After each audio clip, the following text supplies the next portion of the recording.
Tak dan.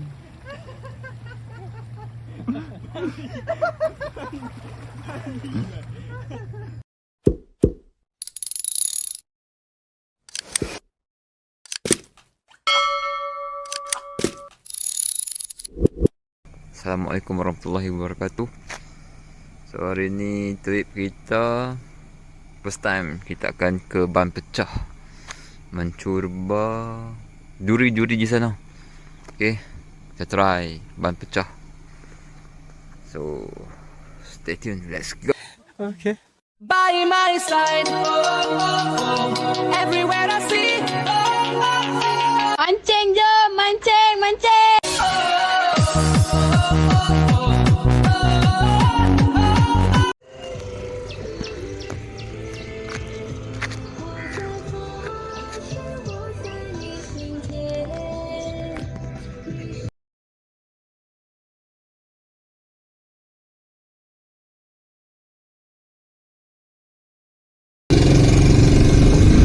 Okay, kita dah sampai ban pecah, babe. Let's go. Mana ikan duri? Mana ikan duri?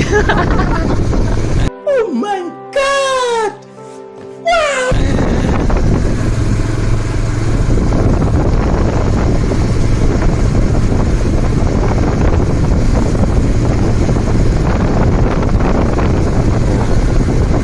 Suasana yang amat. Ni port pertama kita. Kita try kat sini. Nampak tu pulau batu ban pecah. Sama kita punya angler kita daripada Sadang.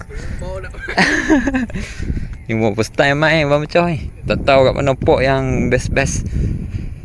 Tak apa, kita try mencari duri ban pecah. I'm ready. I'm ready. I'm ready. I'm ready.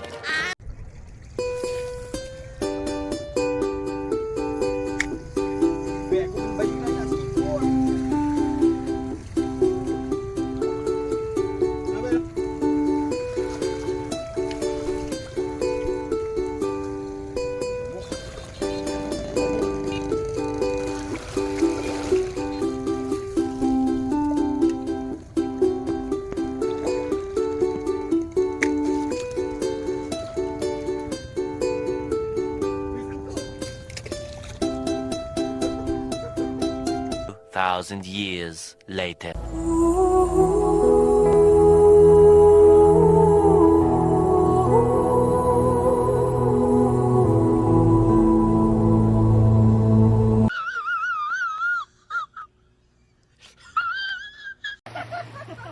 Tak dan.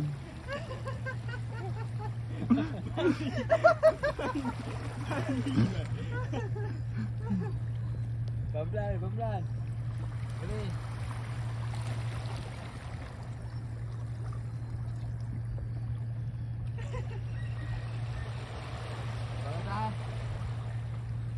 Assalamualaikum warahmatullahi wabarakatuh kepada sahabat-sahabat sekalian yang menonton video ini. So sampai di sini sajalah video trip kita ke ban pecah. Dan untuk pertama kalinya juga kita merakam kita punya aktiviti. Jadi saya meminta maaf jika ada sedikit kekurangan. So diharap di masa hadapan kita akan menambah baik dan kita akan pergi lagi ke next trip, insyaAllah. So stay tune.